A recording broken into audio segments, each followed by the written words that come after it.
ये चर्चा और खास मेहमान जो मेरे साथ इस चर्चा में शामिल है उनसे आपको मिलवा देती हूँ। बीजेपी प्रवक्ता राखी राठौर इस समय मेरे साथ में जुड़ रही हैं। स्वामी चक्रपाणी महाराज हिंदू धर्म गुरु है हमारे साथ में। दुष्यंत नागर जी राजनीतिक विश्लेषक हमारे साथ में। कांग्रेस के भी नेता लोकेश जिंदल जल्दी हमारे साथ में इस चर्चा में शामिल होंगे, उनको भी देखने वाली बात है। मैं शुरुआत करना चाहूंगी स्वामी चक्रपाणी आप ही से, क्योंकि जिस तरह की बयानबाजी की गई, अब यहाँ पर जो बयान दिया गया स्टालिन की तरफ से, उन्होंने सनातन और राष्ट्रपति द्रौपदी मुर्मू को अगर नहीं बुलाया गया सेशन में, उनका ये कहना है कि सेशन में आना चाहिए, लेकिन हालांकि इसकी एक अलग व्यवस्था होती है। उनका ये कहना है कि वो एक महिला है, एक दलित वर्ग से आती हैं, इसीलिए उन्हें नहीं आमंत्रित किया गया, ये सनातन है। देखिए, यह बड़ा दुर्भाग्यपूर्ण है। एक है ना कि जब नाश मनुष्य के आता है, पहले विवेक मर जाता है।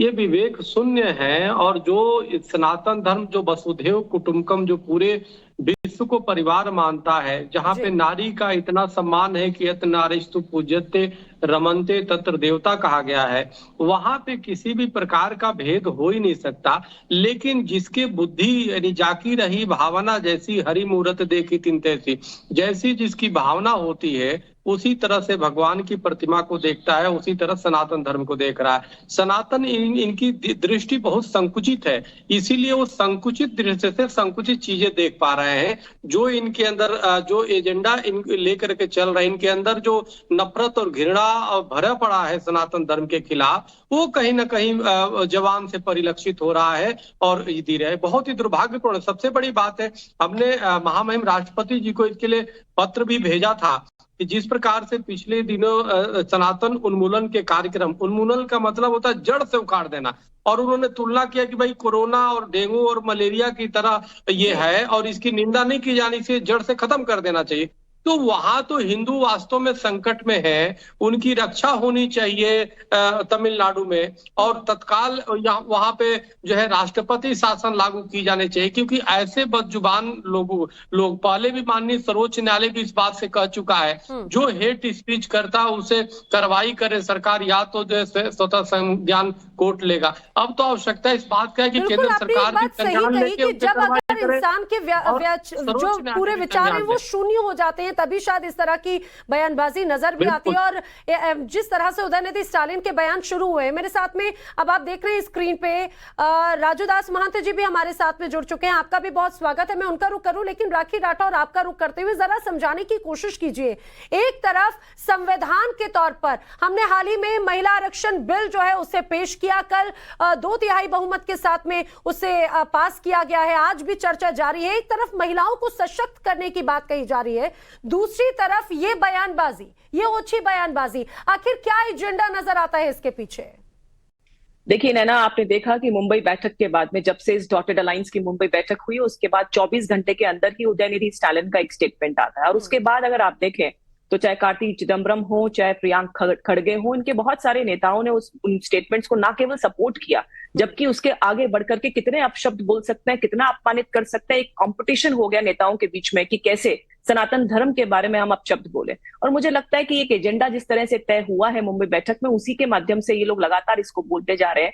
जबकि हम सनातन धर्म के बारे में जो कहते हैं, उन्होंने एक्चुअली सनातन धर्म को कभी समझा ही नहीं। एक ऐसा धर्म जो सबके साथ तालमेल बिठाते हुए, सबको साथ लेते हुए, किसी पे आक्षेप कभी नहीं लगाता, कभी किसी दूसरे धर्म के अंदर बुराइयां की बात नहीं करता। हम अपने धर्म को अपनाने की बात और बाकी धर्म के सम्मान की बात करते हैं। और ऐसे धर्म के साथ में जब हमारा देश आगे चलता है, तो निश्चित तौर पे कहीं ना कहीं ये समझ में आती है बात कि एक विकृत मानसिकता है। ये निश्चित तौर पे एक ऐसा एजेंडा है जो कि, और साफ साफ ये लोग तो कह रहे हैं, इनके शिक्षा मंत्री तमिलनाडु के कहा कि हमारा तो एजेंडा ही सनातन धर्म को हटाने का है, लेकिन ये पॉसिबल नहीं है। सनातन धर्म तो कब से चल रहा है, आदि अंत कुछ नहीं है उसका, और हमेशा से चलने वाली एक सतत बहने वाली बयार है, जिसको ये लोग मिटा नहीं पाएंगे। लेकिन जिस तरह की मानसिकता है वो जनता के सामने स्पष्ट है कि एजेंडा क्या है इनका। ठीक है, लोकेश जिंदल जी भी मेरे साथ में जुड़ चुके हैं कांग्रेस नेता के तौर पर। लोकेश जिंदल जी, एक तरफ मोहब्बत की दुकान का जिस तरह से एक बड़ा पैगाम देने की कोशिश कांग्रेस की तरफ से लगातार की जाती रही है, राहुल गांधी इस तरह की बातें कहते रहे,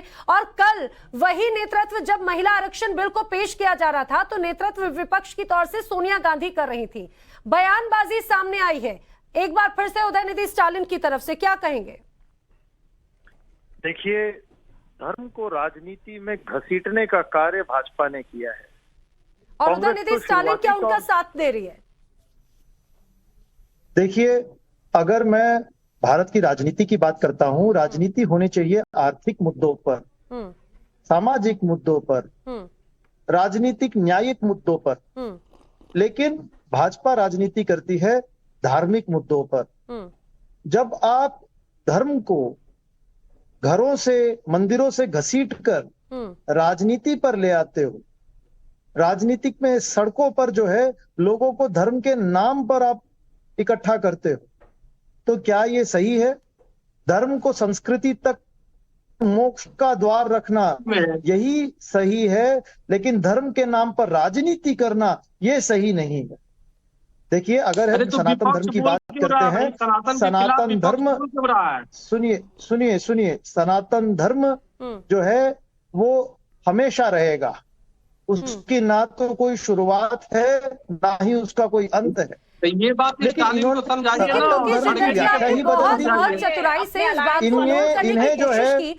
उदयनिधि स्टालिन ने जिस तरह से द्रौपदी मुर्मू जो राष्ट्रपति हैं, जो उच्च पद पर आसीन हैं, उनको अब इस पूरे अपने बयानबाजी के दौर में घसीटते हुए जो बातें कही, आपको लगता नहीं कि वो अपमानजनक है? बतौर एक महिला मुझे वो जब इतने अपमानित करने वाली लगती हैं, उस सनातन धर्म से उनकी तुलना की गई जहां पे महिलाओं को सर्वोपरि माना जाता है, जहां पर उन्हें पूजनीय माना जाता है, और उसी से ही कनेक्ट करते हुए ये बयान आया है उदयनिधि स्टालिन का। समर्थन मैं करते हैं एक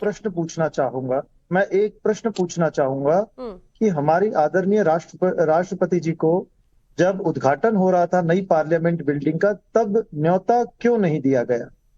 मेरा सर्वप्रथम ये प्रश्न है, इसका उत्तर दीजिए। हम्म नहीं तो सरकार का ऐसा फैसला क्यों? सबसे अब उच्च सरकार तय स्तर जो करेगी है कि आप तय टेबल करोगे। ऑफ प्रेसिडेंट्स के उसका तहत कुछ प्रोटोकॉल- वह प्रेसिडेंट का मैं है, आपसे ये पूछ राष्ट्रपति रही का हूँ, है। आप मुझे एक बात बताइए लोकेश जिंदल जी, जो उदयनिधि स्टालिन का बयान आया उससे समर्थन करते हैं क्या? उन्होंने तो ये तक कह दिया क्योंकि एक वो महिला हैं, क्योंकि वो विधवा हैं, क्योंकि वो दलित समाज से आती हैं, इसीलिए उनको यहाँ पर नहीं बुलाया गया, उन्हें स्थान नहीं दिया गया। आप उनके इस बयान से सहमत हैं? मुझे बोलते हुए भी बहुत नहीं। अजीब लग रहा है। स्टालिन देखिए, ने इस महामहिम बात राष्ट्रपति जी की- का इस बात का अपमान किया है, स्पष्टीकरण उसको सजा होनी चाहिए। नहीं, आप सुनिए, इस बात का स्पष्टीकरण तो सत्ता में जो है वे देंगे ना कि उनसे किस ठीक है, कारणवश मैं उन्हें न्योता राखी नहीं दिया राठौर से गया। देंगे पूछ लूंगी। मैं स्पष्टीकरण। आपसे पूछ रही हूँ, क्या बतौर कांग्रेस नेता, कांग्रेस पार्टी के नेता, क्या समर्थन करते हैं क्या इस विचारधारा का, इस बयान का? चोर देखिए, चोर कांग्रेस की मुस्याओं विचारधारा भाग्य सर्वधर्म बाबू संभाव की है, सभी धर्मों का एक स्थान तो है। विरोध क्यों नहीं करते? हम सभी आप इस धर्मों को सर्वधर्म एक संभाव ही की स्तर बात पर करते हैं। मुझे एक बात बताइए, जिस तरह से जब खुद स्टालिन ने या फिर अभी कल के भी अपने बयान में उन्होंने कहा कि भाई उनके पार्टी का तो गठन ही एक तरह से मुख्य मोटो ही है सनातन को खत्म करने का। महाराष्ट्र में जब मुंबई में बैठक होती है, वहां पर भी जब इस बारे में कहा गया, तब भी कांग्रेस ने उस बात को किनारा कर लेते हैं, लेकिन विरोध नहीं जताते। इसे मौन नैना जी- स्वीकृति नहीं समझी जाए तो और क्या कहेंगे? नैना जी, देखिए, कांग्रेस का स्टैंड बहुत स्पष्ट है। कांग्रेस सर्वधर्म संभाव में यकीन करता है। सभी धर्म हमारे लिए आदरणीय है, उच्च स्तर पर है। हम तो खुद एक सनातन धर्म को मानने वाले लोग हैं, लेकिन हम धर्म के नाम ठीक है, पर राजनीति देखिए, का मुझे समर्थन नहीं करते हैं। राजू दास जी का भी और दुष्यंत जी का रुख करना। आप एक लाइन में मुझे बता दीजिए, उदयनिधि स्टालिन के इस बयान की कांग्रेस पार्टी निंदा करती है, लोकेश जिंदल निंदा करते हैं या नहीं करते हैं? देखिए, धर्म की राजनीति की निंदा करते हैं हम। उदयनिधि भाजपा स्टालिन को के धर्म बयान की की राजनीति निंदा छोड़ करते हैं। देनी चाहिए। कौन कर रहा है? उदयनिधि देखिए, की एक राजनीति आप- किसकी आप तरफ से अपना मुद्दा स्टेटमेंट आ रहा है स्पष्ट करें। लगातार, ये भी देखिए ना आप। किसकी तरफ आप से एक बात स्टेटमेंट आ रहे बताइए, हैं? जब लोकेश जी योगी ये बताइए, आदित्यनाथ आप जी एक ने महीना होने हनुमान जी के आया। ऊपर टिप्पणी की थी, तब भाजपा ने उसकी निंदा की थी मुझे क्या? बहुत हैरानी जब हो रही आपके है, भाजपा मुझे प्रमुख बहुत वेस्ट हैरानी हो रही है बंगाल के राजू उन्होंने मां दास दुर्गा के जी। ऊपर एक टिप्पणी तरफ की थी। यही प्रियंका गांधी कहती है लड़की हूं लड़ सकती हूं, महिला जो आरक्षण बिल है उसके समर्थन की बात करते हुए जो बातें कल सोनिया गांधी की तरफ से कही थी वो बहुत अलग नजर आती हैं। लेकिन अभी भी जो बयानबाजी इसी इंडिया अलायंस के नेताओं की तरफ से कही जा रही है वो ओछी बयानबाजी या फिर वो ये कहा जाए अपमानित करने वाली बयानबाजी नहीं तो क्या कहेंगे? बिल्कुल। देखिए मैं निवेदन पूर्वक कहना चाहूंगा, अभी माननीय कांग्रेस के प्रवक्ता ने साफ साफ तौर पर उदयनिधि का बयान का निंदा नहीं किया। उन्होंने कहा कि हम धर्म पे राजनीति करने वाले की निंदा करते हैं। मैं पूछना चाहता हूं, क्या सनातन संस्कृति, हिंदुत्व बीजेपी से ही लेना देना, बाकी कोई मतलब नहीं है? भाई बीजेपी का राजनीति है, आप बीजेपी का विरोध करिए, संघ का विरोध करिए, चलेगा। लेकिन बीजेपी और विरोध करते करते आप सीधे सनातन उन्मूलन की बात करने लगे। आप मैं जवाब देता हूँ। सनातन मैं पहले सुन लो, धैर्य से सुन लो, गिरगिट जैसे रंग बदलने वाले लोग, धैर्य से सुन लो, धैर्य से। मैं तुमको सुन रहा था। दुख इस बात की है, खूब विरोध करिए, मैंने नहीं कहा कि आप विरोध मत करिए, लेकिन आपको किसने अधिकार दिया है? किसने आपको अधिकार दिया सनातन को खत्म करने का? सनातन को किसने आपका अधिकार दे दिया? उत्तर प्रदेश के अभी पूर्व मुख्यमंत्री के पार्टी के राष्ट्रीय उपाध्यक्ष ने सीधे तौर पे कह दिया हिंदू मतलब क्या? मूर्ख। हिंदू मतलब चोर। अरे मूर्ख कहीं का, तुम इसका मतलब चोर हो? आखिर तुमने अभी कहा कि हम हिंदू हैं, तो तुम इसका मतलब चोर हो? नहीं, तुम इसका मतलब चोर हो। बिहार के उच्च शिक्षा मंत्री, बिहार के, अच्छा सुन लो पहले, ध्यान से सुनो। बिहार के शिक्षा मंत्री ने क्या कहा? शिक्षा मंत्री है, क्या कहा? सेनिनाइट मतलब जहर घोलने वाला, नफरती ग्रंथ। एक तरफ तो माननीय महोदय आप ये कहते हो कांग्रेस पार्टी सर्वधर्म सद्भाव की बात करता है, लेकिन राष्ट्रीय अध्यक्ष कहते हैं कि अगर मोदी मजबूत होगा तो सनातन मजबूत होगा। अरे भाई, सनातन ने आपका क्या बिगाड़ दिया? हम सनातनी हैं, सहिष्णु हैं, इसके लिए आप बोल पा रहे हो? नहीं तो बोलने की हिम्मत नहीं होती। नहीं, मैं इसका जवाब देना चाहूंगा। लोकेश जिंदल जी, महंत जी, बहुत ही अच्छी बात कही आपने। मैं कुछ तथ्य आपके सामने रखना चाहूंगा, फिर मैं इस पर आपका जवाब लूंगा। जब डेफेमेशन केस की बात आती है, तब आप कर्नाटक में हुई घटना का गुजरात में ट्रायल पे रख के कॉन्विक्ट कर देते हैं, लेकिन अब जब तमिलनाडु में कुछ बयानबाजी हुई है, उस पर सरकार चुप है, क्योंकि सरकार के द्वारा ही रचित ये पूरी राजनीति है। आप कीजिए, आपके पास प्रशासन है, आपके पास कानून है, आपके पास सब कुछ है, आप क्यों नहीं एक्शन लेते? आप रिप्रेजेंटेशन ऑफ पीपल्स एक्ट, नहीं, कांग्रेस पार्टी की बात करें, नहीं, कांग्रेस पार्टी के पास कोई विजन नहीं है क्या?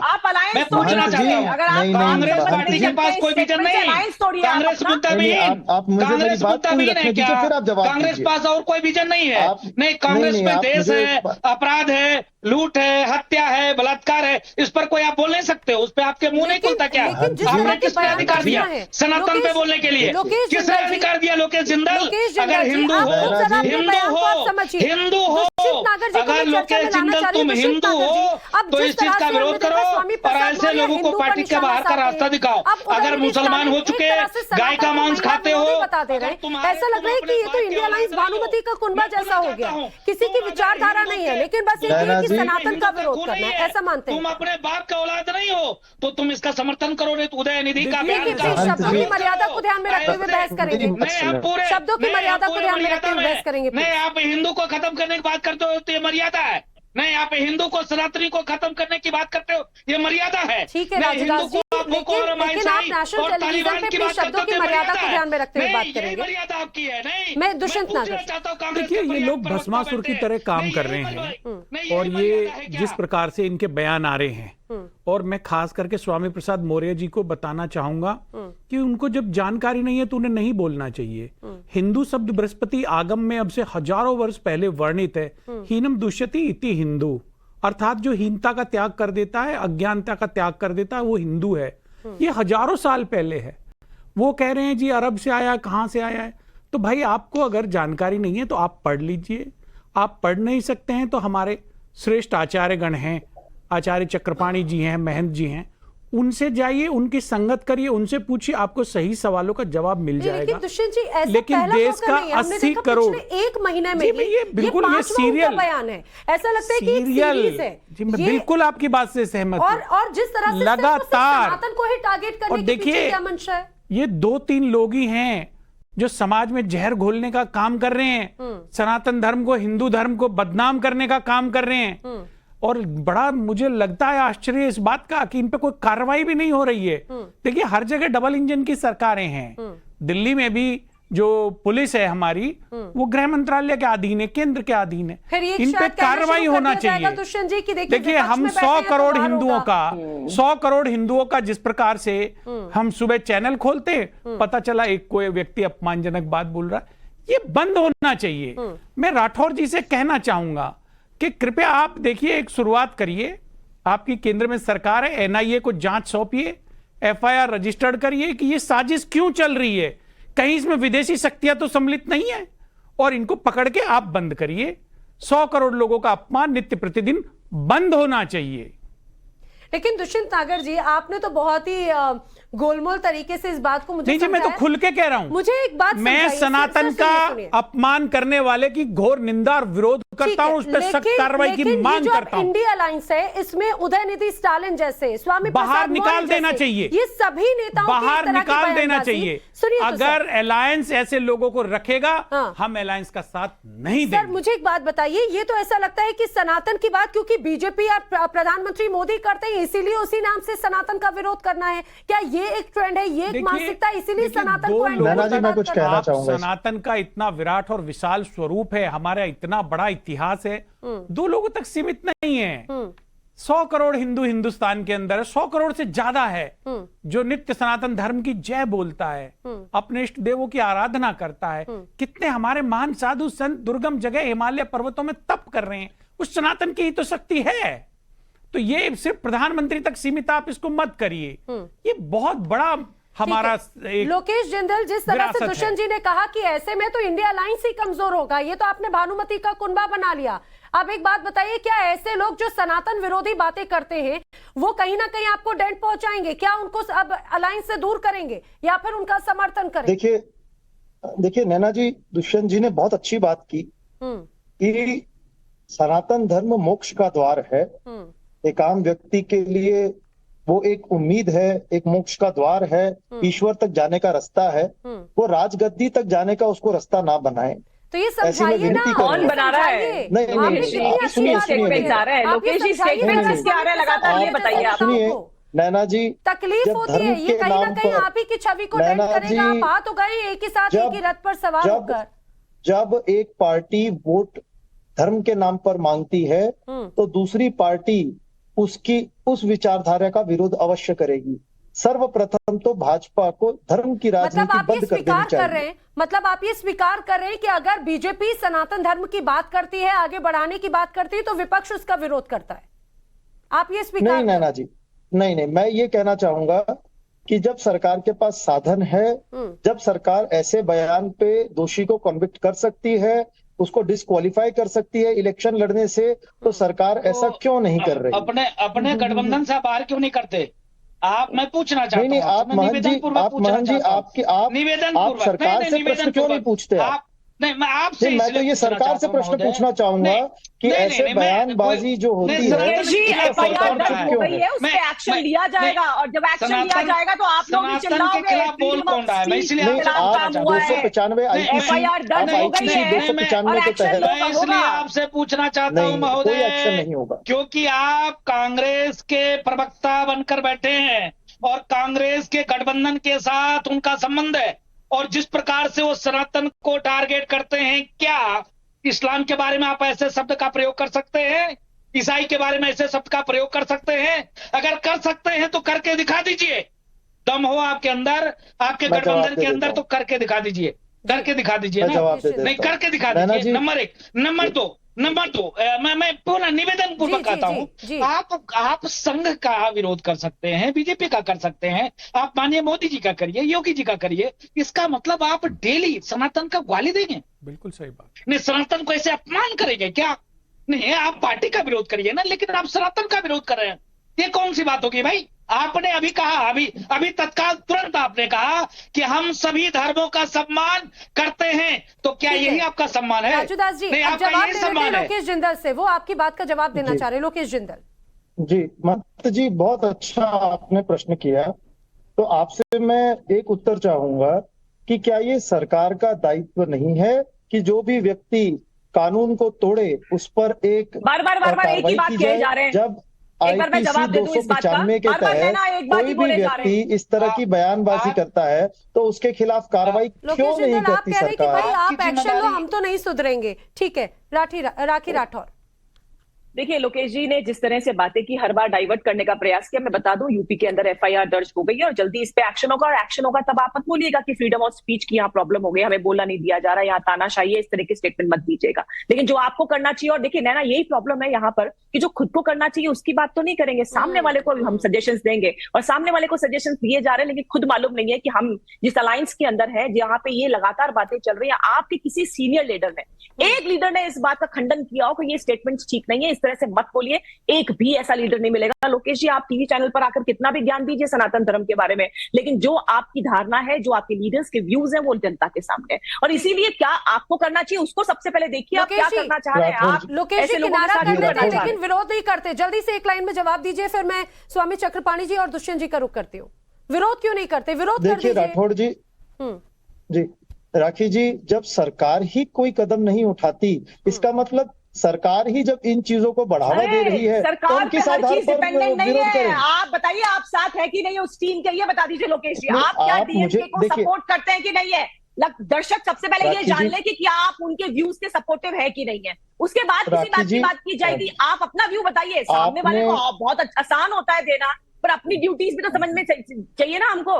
आपकी ड्यूटी क्या होनी चाहिए? लोकेश जी आपने बहुत अच्छी बातें की सनातन धर्म के बारे में, लेकिन आप कुछ नहीं कर रहे। मैं पूछना चाहता हूं कि पवन खेड़ा जी के ऊपर तुरंत एफआईआर करी गई, पवन खेड़ा जी को गिरफ्तार करने के लिए एयरपोर्ट पे पुलिस पहुंच गई, आसाम से आ गई, लेकिन इनके खिलाफ आज तक कोई कार्रवाई क्यों नहीं की गई? हर जगह आपकी सरकार है, कहीं ना कहीं क्यों ना माना जाए, कहीं ना कहीं क्यों ना माना जाए कि इस डिबेट में भारतीय जनता पार्टी अपने जो उनकी विफलता है उसको छुपा रही है, और कहीं ना कहीं भाजपा भी चाहती है कि ये डिबेट, ये चर्चा इसी प्रकार से चलती रहे। नहीं, लेकिन दुष्यंत जी कौन सी विफलता? आप सुनिए विफलता और सफलता की बात की तो उसके लिए अलग नैना जी मैं बताऊंगी मेरी सरकार ने क्या किया। 100 करोड़ लोगों का सारे हिंदुस्तान का अपमान हो रहा है, मेरे धर्म के बारे में किसी भी फायदा किसका हो रहा है? फायदा उनका हो रहा है जो राजनीति के सौदागर हैं, जो वोट का सौदा करते हैं, जो धर्म के नाम पे वोट मांगते हैं, फायदा उनका हो रहा है।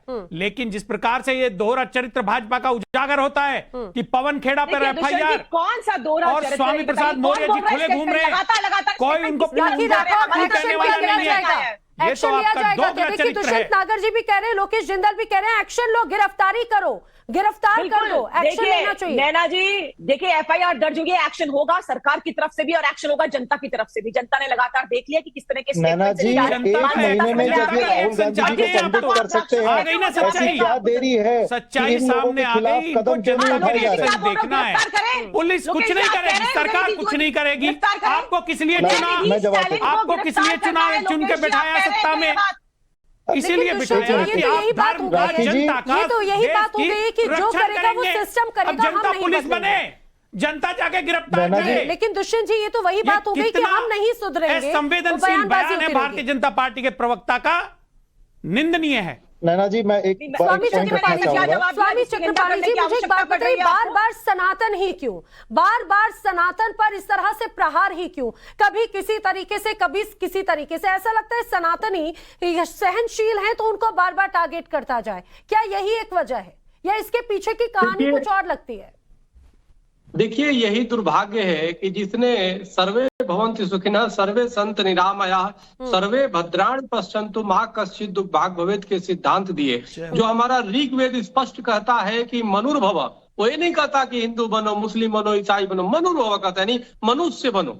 और उस सनातन पे बार बार टिप्पणी, देखिए मैं आदरणीय दुष्यंत नागर जी की काफी बातों से सहमत मैं हूँ, लेकिन निश्चित रूप से हमारे सैकड़ों कार्यकर्ताओं ने उत्तर प्रदेश में स्वामी प्रसाद मौर्य के खिलाफ थानों में शिकायत दिया। एफआईआर तो दूर की बात है, शिकायत नहीं लेते, उनकी गिरफ्तारी तो बाद में। मेरी तो मानना यह है नैना जी कि ऐसे लोगों पे जब बुलडोजर चलेगा स्वामी प्रसाद मौर्य पे या जो स्टालिन है, तब जाकर के रुकेगा। हम आखिर हम या राजू दास जी या दुष्यंत नागर जी हम क्या कर सकते? क्या हम ईटा पत्थर जाके उनको मारे या हम गोली? हिंसा तो अब कानून तो हाथ में नहीं ले सकते है ना। हमारा काम है कि उनके खिलाफ शिकायत दर्ज कराना। अब स्टालिन का देखिए, स्टालिन ने बयान भी दिया सनातन के खिलाफ, और दूसरे जो बीजेपी के मालवीय जी ने ट्वीट किया उस पर भी एफआईआर करा दिया। हमारे अयोध्या के जगत गुरु है उनके खिलाफ एफआईआर करा दिया। और वहां से बार बार नोटिस आ रहे हैं। लेकिन हमारे जहां पे कम से कम बीजेपी की सरकार है, डबल इंजन, अरे कम से कम कार्रवाई तो करो भाई, कि खाली 2020 खेलते रहेंगे। ये आपकी राजनीति में सनातन का नुकसान हो रहा, सनातन का वो हो रहा। बीजेपी आखिर अभी खासतौर कार्रवाई से नहीं अगर होगी उत्तर तो कब प्रदेश होगी की बात कार्रवाई? करें तो भाई वहां के तो मुखिया ही योगी हैं, जो स्वामी चक्रपाणी महाराज भी कह रहे हैं। अगर वो एक सबसे बड़े सनातनी का एक चेहरा है, सनातन पर प्रहार करने वाले, जो हिंदू को नीच जैसे शब्द से अगर ये कहा जाए उसका शब्द का इस्तेमाल कर रहे हैं स्वामी प्रसाद मौर्य, क्यों नहीं एक्शन होता? देखिए नैना जी, मैंने पहले भी बताया यूपी के अंदर हुए हैं, एफआईआर दर्ज हुए हैं। चक्रपाणी महाराज जी भी इस बात को मानेंगे कि यूपी के अंदर जो एफआईआर दर्ज हुई उन पर एक्शन होगा और लगातार जो है सरकार जांच करके ये काम करेगी और सभी को मिलकर के जो सनातन धर्म है वो करना ही पड़ेगा। देखिए जो सरकार के माध्यम से जो काम है वो वहां पे काम करेंगे और मैंने पहले भी बताया आपको, एफआईआर दर्ज हो चुकी है और एक्शन निश्चित तौर पे लिया जाएगा। लेकिन आज आवश्यकता इस बात की है कि सब लोग अपने अपने लेवल पर काम करें इस बात का। और देखिए लोकेश जिंदल जी ने बड़े आज सफाई से ये डीएमके के सपोर्ट में ये कहिए, आप कहिए लोकेश जी की उदयनिधि स्टालिन को गिरफ्तार करना चाहिए, बोलिए ना इस बात को कि गिरफ्तारी करनी चाहिए। आप चाहते हैं इस बात का कि डीएमके के जो लोग हैं उनकी गिरफ्तारी हो? अगर करना चाहते हैं तो उनको सबसे पहले अपनी पार्टी से, अपनी अलायंस से बाहर निकालिए। आप करना नहीं चाहेंगे उसको कुछ भी। राखी जी, सर्वप्रथम इन सभी लोगों पर विपक्ष जो इंडिया मुझे जवाब देने दीजिए, सनातन के मुझे जवाब देने दीजिए। समय की कमी, लास्ट रिएक्शन 10 सेकंड में प्लीज। लोकेश जिंदल, आप कह रहे हैं कि उदयनिधि स्टालिन को गिरफ्तार करना चाहिए, स्वामी प्रसाद मौर्य पर गिरफ्तार करनी चाहिए, गाइडलाइंस जारी करनी चाहिए इंडिया अलायंस में। अरे ये चार्जशीट तो दाखिल कर दें। मैं तो कहता हूँ कार्रवाई करो। पहले पार्टी से बाहर करो, पहले पार्टी से बाहर करो, पार्टी से बाहर करो। नहीं, अगर हिंदू हो, आपकी पुलिस चार्जशीट दाखिल करके कार्रवाई शुरू कर दे। देखिए वक्त की कमी है, लेकिन एक बात जरूर यहाँ पर स्पष्ट हो जाती है कि मांग की जा रही है कि स्वामी प्रसाद मौर्य या उदयनिधि स्टालिन जैसे नेता जो बार बार सनातन पर प्रहार करने वाले ऐसे तमाम नेता, उन पर एक्शन हो, गिरफ्तारी की मांग हो। ना सिर्फ बल्कि विपक्ष के नेता खुद साधु संत मांग कर रहे हैं, सनातन पर प्रहार अब हिंदुस्तान नहीं